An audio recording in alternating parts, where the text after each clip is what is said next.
Menjalankan misi pembebasan Sandra yang sebelumnya dilakukan oleh tim lain, namun mengalami kegagalan, justru mereka terbunuh. Vikram Ratore menjadi pemimpin tim Agni yang datang untuk membebaskan Sandra, dan dia menemukan masalah dengan senjata yang mereka gunakan. Senjata itu tidak berfungsi, maka muncul pertanyaan, apakah ini juga terjadi pada tim sebelumnya? Senjata yang mereka gunakan tidak berfungsi dan mengakibatkan mereka tidak dapat melakukan perlawanan. Dalam misi kali ini, satu orang anak buah Vikram meninggal dengan mengorbankan dirinya agar yang lain dapat selamat. Misi berhasil, pulang ke India menerima penghargaan, namun ini adalah beban yang berat karena mereka tak kembali utuh. Vikram berkata saat menerima penghargaan, sidang dilakukan untuk mencari tahu apakah mungkin senjata yang disuplai oleh perusahaan Kali tidak berfungsi. Panjang lebar, Kali menjelaskan pendapatnya mengenai senjata yang buatan luar negeri dan kemungkinan mereka menggunakan tidak mengerti bahasanya, sehingga tidak berfungsi. Hal ini menimbulkan kemarahan pada Vikram. Lalu ia kemudian meragukan cara menggunakannya dan menembakkan senjata tersebut pada Kali. Ternyata senjata itu pun tidak berfungsi. Saat ditembakkan, Kali berteriak ketakutan. Melihat bukti yang jelas di depan mata, akhirnya pengadilan memutuskan perusahaan milik Kali masuk dalam daftar blacklist. Hal inilah yang kemudian merupakan akar permasalahan. Kemudian, Vikram pulang ke rumahnya yang berada di tengah hutan. Disambut istrinya yang bernama Aishwarya. Saat mereka bersama, tiba-tiba listrik mati dan terdengar suara tembakan. Vikram melihat anjingnya yang tergeletak di lantai. Saat itu, ia berada di luar. Seseorang menyuntikkan bius, sehingga ia tidak terlalu lama melakukan perlawanan. Dan ketika Vikram melihat Aishwarya dicekik dan dilemparkan hingga pingsan, ia pun kemudian pingsan. Kali mengatakan untuk mengurus istri Vikram dan ia sendiri membawa Vikram. Saat Vikram sadar, mereka berada di dalam pesawat dan pengaruh obat bius hingga membuat perlawanan yang sia-sia. Vikram mendapatkan 4 kali tembakan dan membuatnya jatuh dari pesawat. Jatuh ke sebuah sungai, mengalami benturan di kepalanya dan tubuhnya terluka sangat parah. Vikram diselamatkan oleh suku yang berada di dataran tinggi. Ditemukan oleh seorang anak kecil yang sedang berada di pinggir sungai menemani ibunya. Ia bernama Juju. Lalu mereka membawanya ke perkampungan mereka untuk diobati. Hilangnya ingatan Vikram tidak mempengaruhi keahlian lainnya. Saat pemukiman mereka diserang oleh rezim yang berkuasa, Vikram datang sebagai penyelamat, membunuh satu persatu orang-orang yang melakukan kekerasan dengan hanya menggunakan tombak sebagai senjatanya.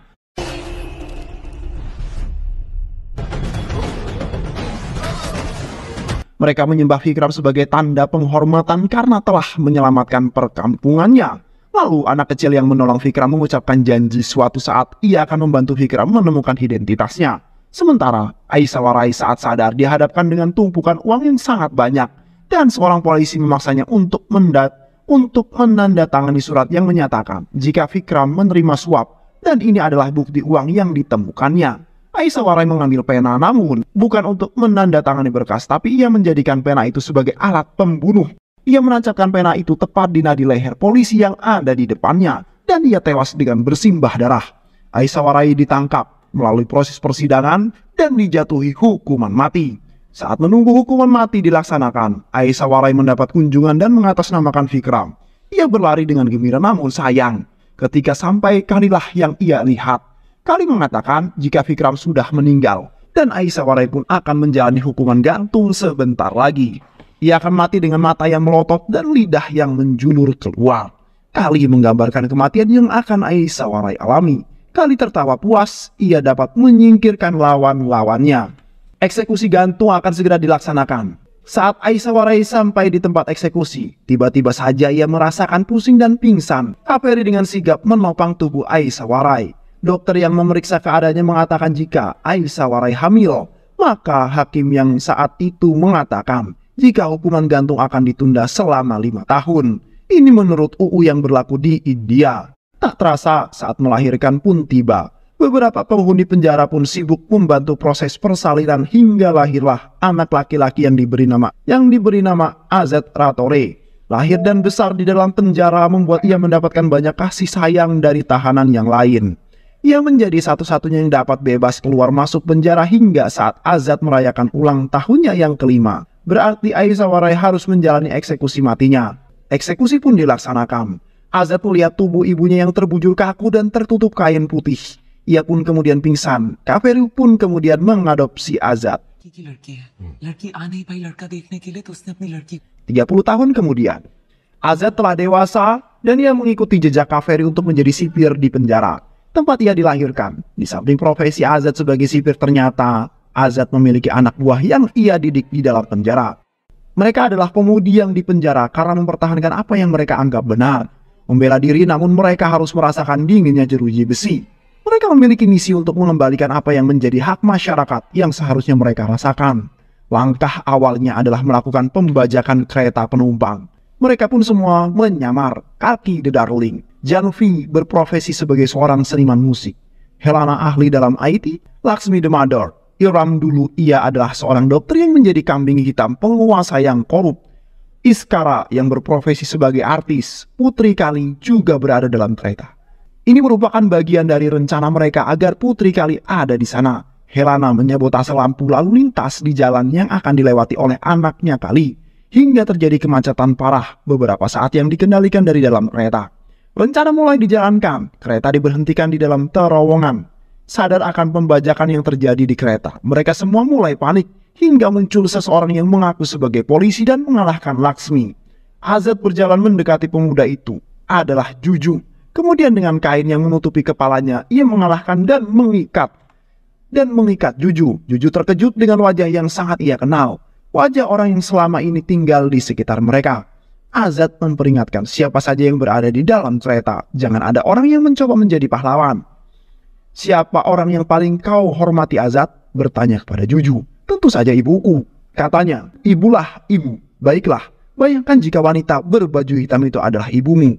Azad berjalan mendekati wanita itu dan berdiri di belakangnya. Ia adalah Iskara, sang aktris. Suara tembakan terdengar dan wanita berbaju hitam itu jatuh ke lantai dan mengalirkan darah. Penumpang lain berteriak ketakutan. Azad menelpon seseorang yang bernama Anil. Ia meminta untuk berbicara dengan seorang yang bisa diajak bernegosiasi.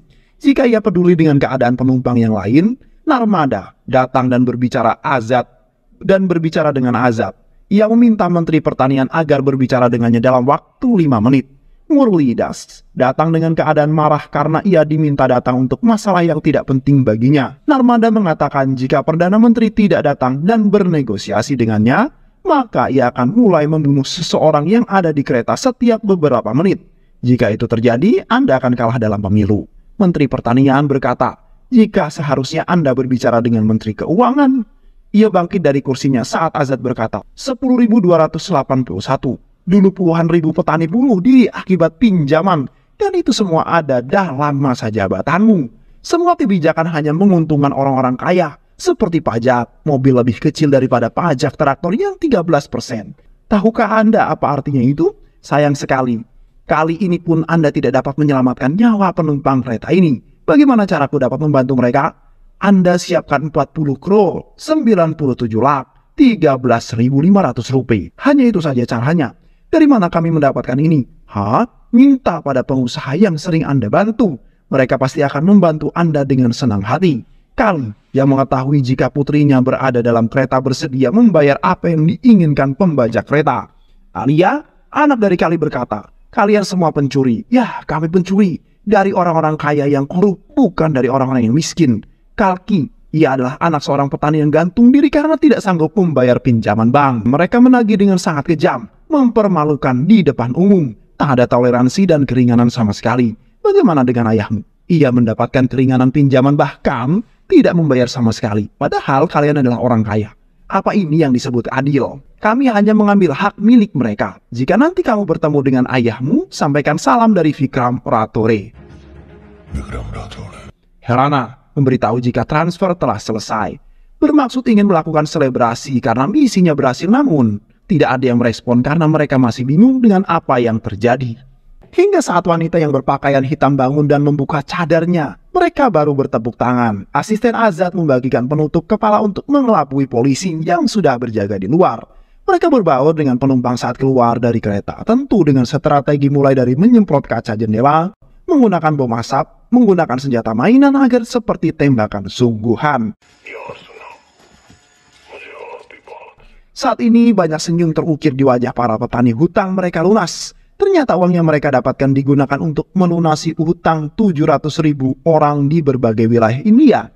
Misi kali ini selesai dan mereka kembali ke penjara. Aksi mereka ini didukung oleh para tahanan yang lain dan juga para sipir yang mengetahui siapa Azad sebenarnya. Kafira memaksa Azad untuk ikut menemui perempuan yang akan dijodohkan dengannya. Namun ia tidak bisa datang dan mengutus anaknya untuk datang ke pertemuan itu. Vikram terkejut mendengar apa yang dikatakan anak yang ada di hadapannya. Ia mengatakan jika mereka harus saling mengenal karena akan menjadi satu keluarga. Namaku adalah Suji dan aku sedang mencari seorang ayah. Number feed karo. Okay, इस नंबर पे Di sekolah Suji, Vikram diminta datang untuk bertemu dengan kepala sekolah. Mereka mengadakan pertemuan dengan wali murid. Saat sedang meminum teh, Naramada datang. Suji memperkenalkan Vikram sebagai seorang yang ia cari. Ia cari untuk menjadi suami mamanya. Naramada dan Vikram berbincang, dan ia menceritakan kisahnya hingga bisa memiliki Suji tanpa pernikahan. Aku ingin memberikan yang terbaik untuk Suji, namun pernikahan itu butuh kepercayaan. Dan aku melihat itu di mata Suji. Azad dan timnya kembali melakukan aksinya. Saat ini Menteri Kesehatan sedang melakukan kunjungan dan berpidato mengenai apa saja pencapaiannya. Apa yang ia bicarakan tidak sesuai dengan kenyataan yang ada di lapangan. Tidak ada fasilitas kesehatan yang berjalan di Kalipur. Mereka menjalankan tugas mereka. Helana bagian menembak dan yang lainnya berada di dalam ambulan.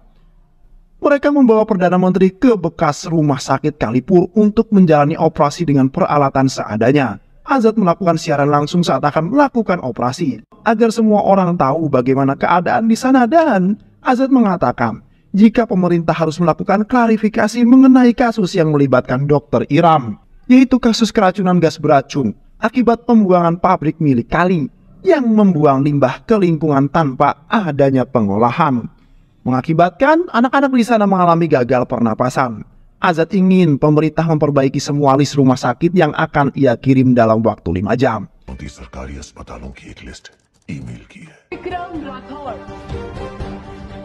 Polisi mengepung rumah sakit Kalipur. Saat Vikram dan timnya akan pergi dengan helikopter, mereka tertahan. Pertempuran masih saja berlangsung hingga saat heli mengudara Naramada berusaha mengejar namun gagal.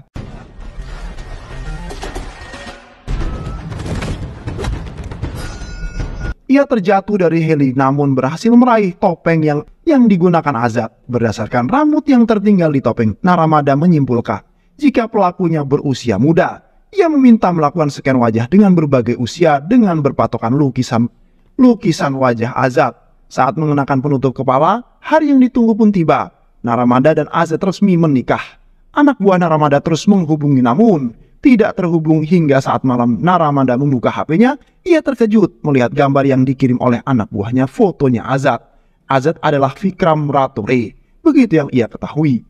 Terjadi perdebatan lalu Naramada menembak dada Azad. Azad menyelamatkan Naramada saat rumah mereka dihujani oleh peluru.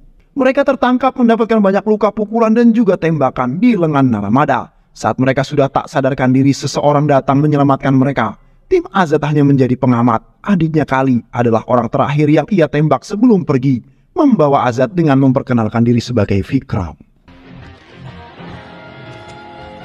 Vikram राठौड़ नाम तो सुना होगा। Azad mendapatkan perawatan medis, terbangun di tempat asing, dan hanya 2 wajah yang ia kenali. Salah satunya adalah Vikram Ratore, ayahnya yang telah lama hilang. Flashback on. Kejadian di kereta penumpang di Mumbai membuat Juju menjadi informasi. Begitu mereka semua bisa keluar dari kereta, datang ke pusat arsip milik pemerintah. Bukan hal sulit untuknya karena ia adalah seorang polisi. Ia mencari data teman-temannya Vikram Ratore. Satu persatu akhirnya ia temukan dan membawanya untuk menemui Vikram di desanya. Flashback off. Juju menjelaskan pada Azad jika Vikram mengalami hilang ingatan, namun keahliannya tidak pernah hilang. Mereka bilang, kamu adalah anakku. Tapi maaf, aku tidak memiliki perasaan apa-apa saat ini. Tapi aku akan selalu mendukungmu dan menjadi perisai untukmu, anakku. My son.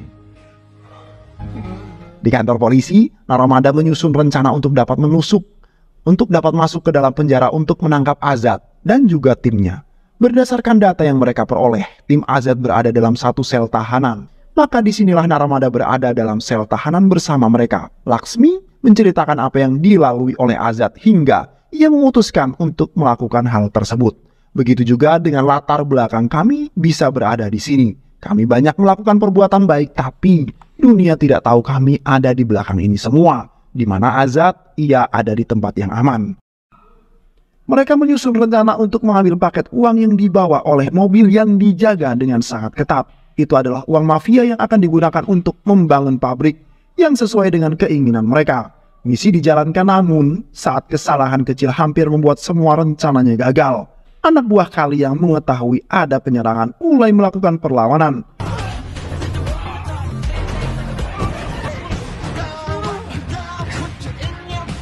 Tim Azad dan tim Vikram saling bekerja sama menyingkirkan anak buah Kali hingga mereka berhasil mengambil paket tersebut. Paket uang tunai dalam jumlah yang sangat banyak. Anak buah Kali datang lebih banyak. Vikram meminta Azad dan yang lainnya segera pergi. Dalam pertempuran kedua, Vikram dan timnya tertangkap. Kali menyiksa mereka. Di saat bersamaan, Muad memberitahukan Kali untuk melihat TV. Kali kebingungan melihat mereka ada dua. Berusaha meyakinkan diri dengan menarik kulit wajah Vikram yang ia kira adalah topeng. Ditertawakan karena bertanya siapa aku pada Vikram, membuat amarah Kali tidak terkontrol. Di sekitar penjara sudah dipenuhi oleh polisi dan wartawan.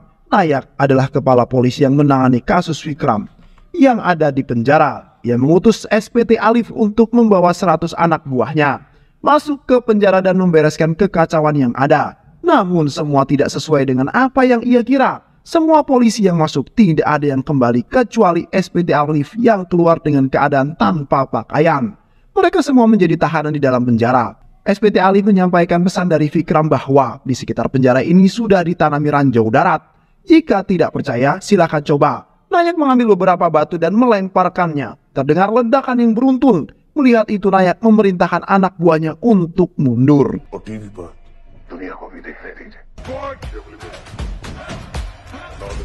Tuntutan dari Vikram adalah penutupan beberapa pabrik yang menimbulkan masalah lingkungan dan ternyata ada banyak kasus yang terjadi akibat adanya pabrik-pabrik itu, kata Perdana Menteri. Kalangan pengusaha yang pabriknya ada dalam daftar penutupan menyetujui apa yang Vikram minta. Mereka sadar jika mereka adalah salah satu penyebab kerusakan yang ada. Akhirnya, Perdana Menteri menandatangani berkas penutupan pabrik yang bermasalah. Masyarakat menyambut sukacita keputusan tersebut. Akhirnya mereka memperoleh keadilan dan keadaan lingkungan yang lebih baik. Azad melakukan siaran langsung sebelum mesin surat suara dibawa keluar. Mengakui jika ini bukan Vikram Ratore. Entah aku siapa, ini adalah janji yang aku buat kepada ibuku yang sudah meninggal. Ayahku dituduh sebagai pengkhianat, ibuku dihukum gantung karena membela diri. Tujuanku adalah membersihkan nama ayahku. Kali datang ke penjara dengan membawa Vikram dan juga anak buahnya. Disinilah ingatan Vikram mulai kembali ketika Kali menembakkan pistol namun tidak berfungsi. Vikram merasa pernah mengalaminya. Saat Kali akan memukul Azad, Vikram mencegahnya dan ingatannya benar-benar sudah kembali.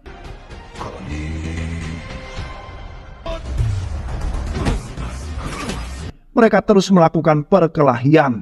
Kali dibawa ke ruangan eksekusi gantung. Tali dipasangkan di lehernya. Azad mengatakan jika nanti kau akan mati dengan lidah yang menjulur keluar dan mata yang melotot. Kali tewas di tiang gantung. Pemerintahan yang korup menyebabkan banyak kesengsaraan, ketidakadilan dalam segala bidang publik pada masyarakat dan hanya menguntungkan pengusaha swasta yang memiliki modal yang besar karena setiap kebijakan yang dibuat akan membuat mereka semakin kaya. Hal ini pula yang menyebabkan Azad melakukan misi untuk mengembalikan keadilan dan hak masyarakat miskin yang seharusnya mereka peroleh, dan sekaligus untuk membalas dendam pada orang-orang yang telah menghancurkan keluarganya. Dan cerita pun selesai.